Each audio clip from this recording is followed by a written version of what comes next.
Welcome back to the Milwaukee Show, and today we're talking about game number 4 between the Carolina Hurricanes and the New York Rangers, where the Canes come out on top, finally winning 4-3 and surviving to play one more game at least in this series and to keep going on and potentially, who knows, reverse sweep this series, because it would be like, what, the 5th or 6th times it's ever happened in NHL history, and that would be insane if they actually pulled it off. It wouldn't be that shocking, at least at this point in this series, because really, I'm going to skip ahead of my board here, but every game of this series could have easily have gone the Canes' way at this point, right? And this game was just another, it felt the same as all the other ones. The only thing that was different is that the Canes, the Hurricanes, this stupid team that every single year that I root for, I think that they're going to go far in the playoffs because I think this is going to be the year. I'm an idiot, like a Maple Leafs fan, and I think, things are going to be different this year, and they don't do anything different because guess what? Their issues are always the same. Like the Maple Leafs in depth and defense and goaltending, the issue with the Hurricanes is that they cannot score goals. The offense is there, but the finishing, goal isn't there. You know, the offensive pressure to play in the offensive zone and make good plays and stuff is there, but the actual act of scoring a goal has never been there for the Hurricanes to go that far and get to the finals of the playoffs, right? And in this series, that has been the bane of their existence, as each game so far in this series has been a one-goal contest. Game number 1, they lost by 1 goal. Games 2 and 3 went to overtime. Game 2 went to 2 overtimes. Game 3, 1 overtime. Every game has been 1 goal. The New York Rangers have not been that impressive. The most impressive guy in this whole thing has been Igor Shesterkin. He's been a madman in net.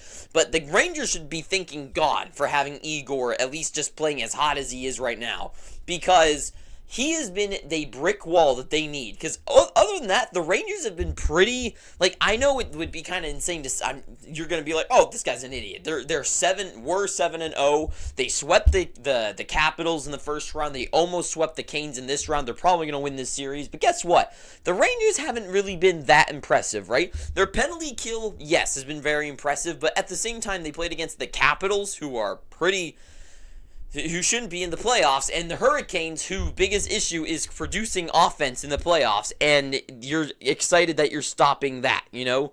That'd be like being surprised you beat a person who's sitting down in a race, you know? What are they obviously weren't even supposed to win.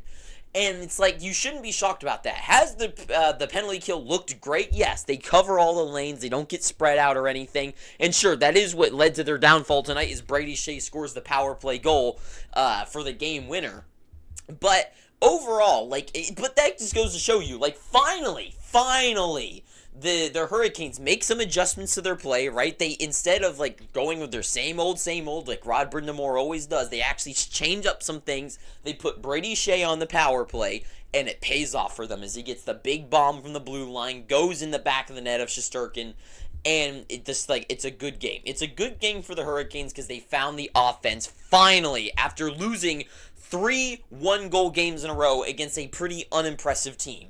With the Hurricanes, the first period, unreal, and it's finally what they needed, right? This 5-on-5 game, which is where they dominate and where the New York Rangers cannot compete with the Hurricanes, is where they dominated. And they dominated this entire game, especially the first period. Kuznetsov just with a nice electric goal after Kotkaniemi's amazing hit. And that's why those hits happen, right? That's why you got to make those hits, and why a team like the Maple Leafs just always seem to lose. Is that those big guys, right? Or not the big guys, but the depth players, right? Like a guy like Kotkaniemi goes on the ice, he lays someone out, right? You don't see that happening with the Toronto Maple Leafs, right? You don't see that with a team that doesn't get that far in the playoffs, where those guys will make that big hit and that really sets that guy down. It opens a lane up, a loose puck, it turns over, and a guy like Kuznetsov, a clutch player in the playoffs, goes down the ice, he sees his lane, he just shoots it perfectly. Shesterkin should have had that one, really, but those goals go in sometimes, and Kuzi gets the first one, followed by Nason and Sebastian Aho getting getting one on the board. And it's what they needed to do. They played down deep in the zone. They played down deep, and they weren't just playing around, just like not really getting anything going, right? Like that, especially that one Aho chance in game 3 when he just like shot it to like nothing and he just completely missed the net. And I know they were trying to go for a tip, and then Jarvis, like, it was all a complete misplay there. But then this game, it's a completely different atmosphere where instead of Aho just kind of doing something meaningless and no one really getting anything going for the Canes, Aho's down below the dots. They're behind the net. They're really making those plays happen. He's set up there, good player with a good stick, pass it right to him in the slot or below the dots at least. And it's a good goal, right? And that's what the Hurricanes needed to keep doing until the second period, where the Rangers did really storm back. They really neutralized them and cut things down. And then finally, the Rangers get things going. Of course, Cooley scored in the first period, but then Gaudreau and Lafreniere, they score not back-to-back goals, but they score the goals. Lafreniere's goal to tie up the game was a bit unfortunate, but I gotta say, for the goals that at least the one goal like Kuznetsov, like his goal on Shesterkin, where Shesterkin probably should have had that one. It's the kind of same situation where Anderson really makes a misplay, which then results in a bad goal for Lafreniere. But regardless, it's a 3-3 game, and then Shea steps up with 3 minutes left of the game or something like that, and the Canes close it out. And this is exactly what the Canes needed for. Is they finally got that offense, right? That rush where they were playing deep in the zone, they were playing strong hockey, moving the puck around, getting it down below the dots, behind the net, playing in front of the goaltender. Like, that is the type of play that they needed to get those couple of goals to squeak through, and right? And that's been their biggest issue, is that they've always had a good job of getting, playing in the offensive zone, but then it's the scoring touch, where Aho's below the dots to get that one-timer, Kuzi just to get that rip in the back of the net, right? That's what they've been missing. They've been missing that guy like Carter Verhaeghe who can just find the puck and get the puck in the back of the net for a couple goals so they can keep going on in this series, right? That is what they've been missing. And they finally get that this game, and it's still a one-goal game, but it goes the Hurricanes' way. And overall, most people, I think, would make the argument that the Canes have been the better team this series. And I would be one of those people that would say it's a little bit more even than people would think, but especially because of the Canes, just horrible offensive production, then it goes towards the Rangers. But the Canes have definitely been the more dominant team, the better defensive team, not the better goaltended team, but the overall game, they have been the better team in the series. Just that offense just could not come for them. And the Rangers, with their amazing power play, and just amazing power play, and guys like Kreider, who just can go down the ice and score a couple goals, Zibanejad with those couple of good stars, who are the type of people that the Canes are missing, that are really going to try to score that goal, to crash the net. Kreider skate down the ice as hard as he can to try to get that backdoor goal, right? Zibanejad there ready to just have an elite period and score goals like he can't be stopped. That is what the Canes are missing, right? Sebastian Aho, Svechnikov, all Jarvis, Gensel kind of, but not really right now.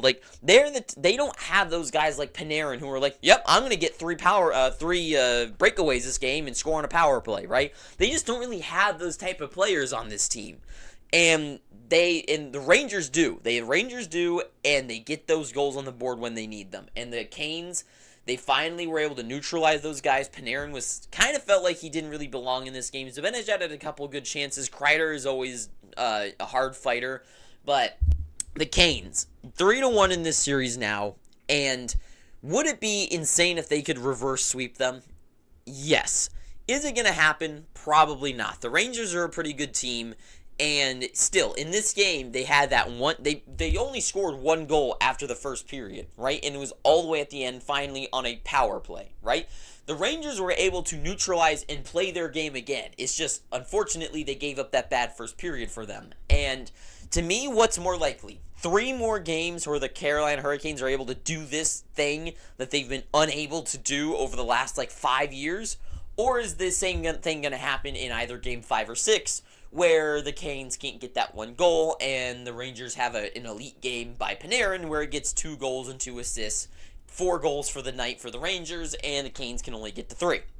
That seems more likely for me, and still feels like the Rangers have this series. But right now, I gotta say, At the same time, this series easily, with only the change of 2 goals, could easily be 3-1 Hurricanes, right?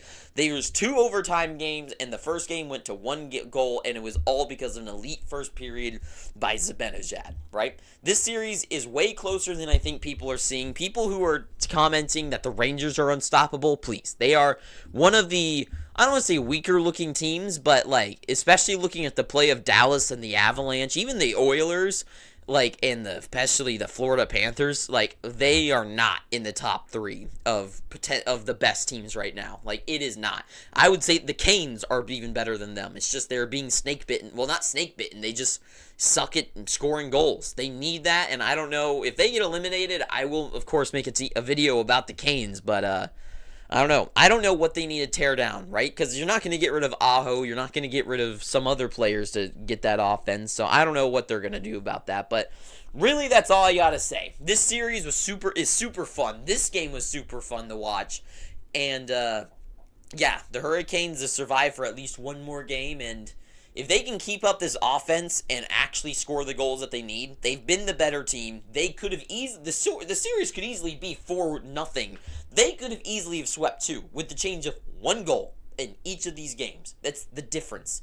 You know, it's not like a team like Florida where they're winning 6-2 and 6-1, where it's like, oh, if you change one goal, nothing's gonna happen, right? These series, it could have easily have just the littlest of bounces could have been Carolina's game in a sweep for them, right? This has been a very close series, and if the Canes can find that offense, they've been the better team. They could definitely do it. If there was any series that I've recently seen where I could see a team coming back from 3 down, it's this one, right? But other than that, I guess that's all I gotta say. So thank you for watching this, and if you made it this far, please, I'm begging you, please subscribe, please. And until next time, too sweet, have an amazing day, and ta-ta for now.